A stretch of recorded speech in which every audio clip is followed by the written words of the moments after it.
they're just getting with a lot of people that have to do with young people, meaning they try to prevent it. But I mean, even Berkeley University is #1 in smoking. So I don't know how we're supposed to be making the planet healthier or greening it, or is this just a quick way to get rid of a lot of people that can't manage to live on those kinds of It's very interesting that you raised that. How many of you are, well, today is Oscar Day, right? So we're big into the movies today.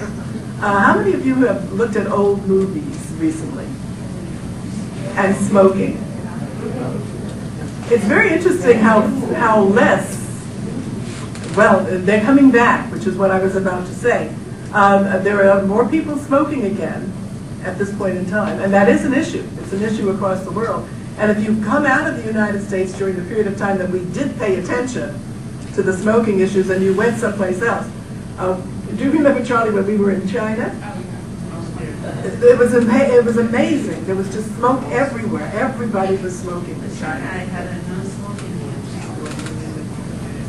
I think they're going to be having one because I think that people recognize that this is an issue that has to be addressed. Like you said, we can't go backwards. And if people did come here for a better life, not just to make more money, but they make better conditions. They mean health, not only just clean drinking water, but anything that affects you or trespasses your system. I think we're being that we paid no attention to before, nor where the money came from to do some of the things that we're talking about, and how early in life they were reaching out to young people to smoke because it was money coming in. We're learning about that, and women are carrying that message in a lot of places. But we are finding women who are smoking just like the men are doing it at this point.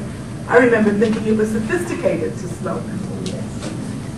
Especially if you were 16 and you just started college and you were among a lot of other people and you were in a meeting and they said, okay, how about a cigarette? That's the best thing that could ever happen to you. It happened to me. Because that's exactly what happened. I was at a meeting and somebody said, how about a cigarette?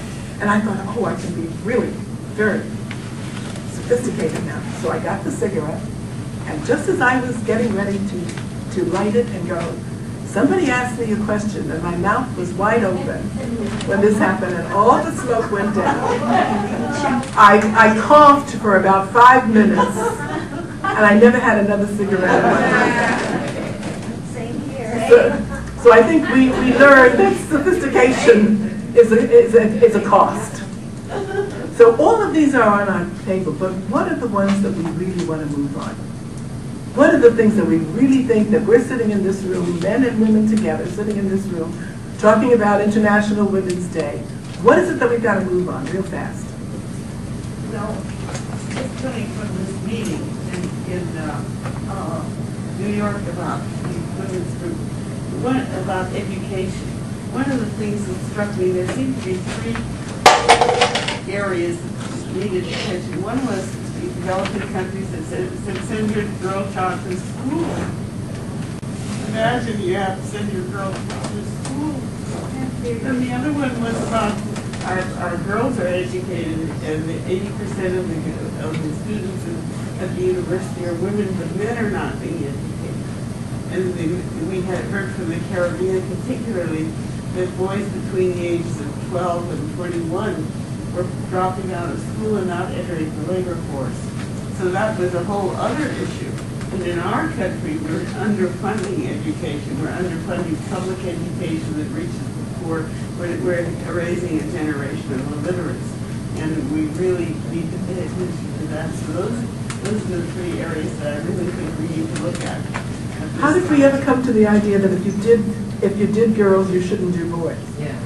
Well, or if you did boys, you shouldn't do girls? I think what happens is that we have women teachers in the schools who favor who teach in a way that is favorable for girls to learn and boys not to learn, or the culture of the masculinity right now is one of we don't need to pay attention to school, we're too cool, or something like that. Now that's, I think, a huge stereotype. Yes. because it just is not true, number one. And when Well, we it's not want, true, but if you go to East Oakland, right here in our area, you'll see boys that have dropped out of school and they're not in school. And I would love to hear a good explanation as to why not. well, there are a lot, I think you could find a lot of, part of it is if we look around the room in which we're sitting today, one of the things we will notice a vast non-involvement of are people of color in this room. We are still living in relatively segregated communities.